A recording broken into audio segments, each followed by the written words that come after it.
നീ വന്നായിരുന്നാ? ഇന്റർവ്യൂവിന് മറ്റെന്തായി? എന്താവേ എന്നത്തെയും പോലെ തന്നെ. നമുക്കൊന്നും ഇതൊന്നും വിധിച്ചിട്ടില്ല. നീ വിഷമിക്കാതിരി, എന്തെങ്കിലും ഒരു ജോലി ലഭിക്കാതിരിക്കില്ല. ദൈവം ഒരു വഴി കാണിച്ചു തരും. ഓ, ദൈവത്തിനൊന്നും നമ്മളെ വേണ്ട. അത് ഇനിയെങ്കിലും ഒന്ന് മനസ്സിലാക്ക്. ഇവിടെ ഓരോരോ സ്ഥലങ്ങളിൽ കയറി ഇറങ്ങി ഞാൻ മടുത്തു. എന്നിട്ടും ഇനി ദൈവം എന്തെങ്കിലും വഴി കാണിച്ചു തരുന്നു. എനിക്കിപ്പോൾ കുറച്ച് സ്വസ്ഥതയാണ് വേണ്ടത്. ഒന്ന് പോയി തരുമോ?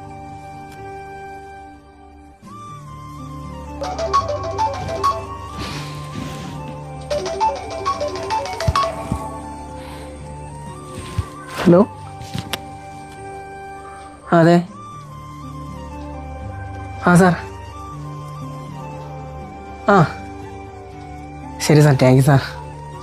തിങ്കളാഴ്ച തന്നെ വന്ന് ജോയിൻ ചെയ്യാം. Thank you sir, thank you. അമ്മ, ഇവിടെ വന്നിരിക്കുന്ന അമ്മ. പിന്നെ ഇന്ന് പോയാലും ഇൻ്റർവ്യൂ അതിന് കിട്ടിയമ്മ. തിങ്കളാഴ്ച പോയി ജോയിൻ ചെയ്യാൻ പറഞ്ഞു. എനിക്ക് അപ്പോഴേ വിശ്വാസം ഉണ്ടായിരുന്നു നിനക്ക് ഈ ജോലി കിട്ടുമെന്ന്. ഞാൻ പറഞ്ഞില്ലേ ദൈവം നമ്മളെ സഹായിക്കുമെന്ന്. ഞാനേ ഈ കാര്യം ഒന്ന് അച്ഛനെ കൂടി വിളിച്ച് പറയട്ടെ. പിന്നെ അമ്മ, നേരത്തെ ഞാൻ അങ്ങനെ പറഞ്ഞതിന് സോറി ഏട്ടാ. അതൊന്നും സാരമില്ല, നീ ബാക്കി കാര്യങ്ങളൊക്കെ നോക്ക്.